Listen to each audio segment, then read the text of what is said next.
Ever wonder what it would be like to be whisked away by fairies?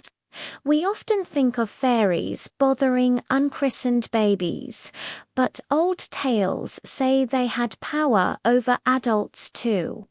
If you were cursed by your parents, or maybe fell asleep on a fairy hill after sunset, you might find yourself in their world.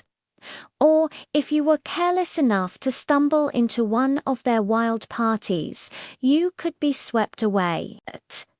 There's a fantastic story from the 17th century about an ancestor of the noble Duffers family. One day, he was just walking in the fields near his home when he was suddenly snatched away.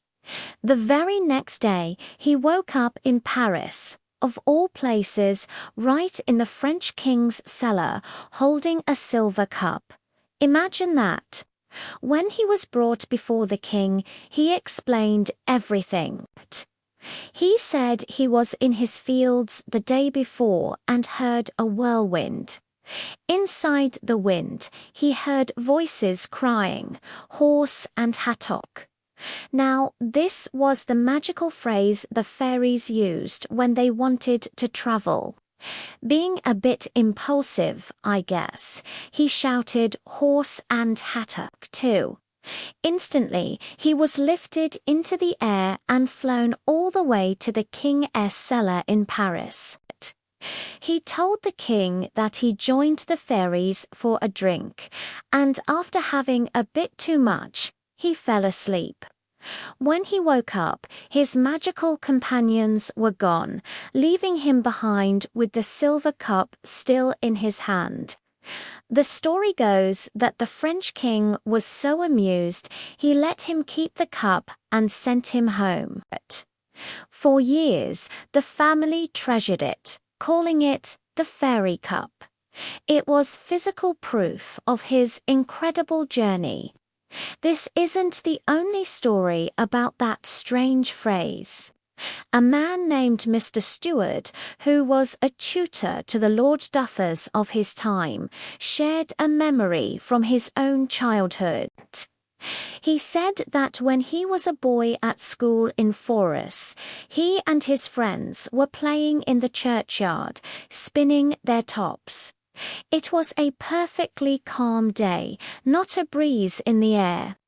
Suddenly, they heard the sound of wind, and in the distance, a small whirlwind of dust started to form. This little tornado of dust and leaves moved closer and closer to where they were playing. The boys got scared and started blessing themselves, which was a common way to ward off supernatural trouble. But one of them, a bit braver or maybe just more reckless than the others, decided to test his luck. As the whirlwind passed over them, he shouted, "Horse and Hattock with my top." In an instant, his spinning top was lifted right off the ground. A cloud of dust swirled up, and the boys couldn't see where the top went. It just vanished into the air.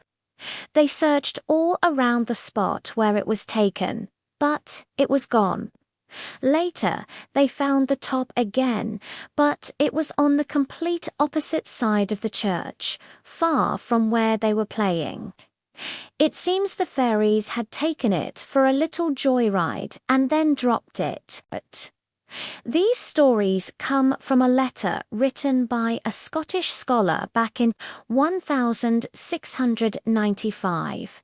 They show a fascinating belief that the fairy world was just a whisper away.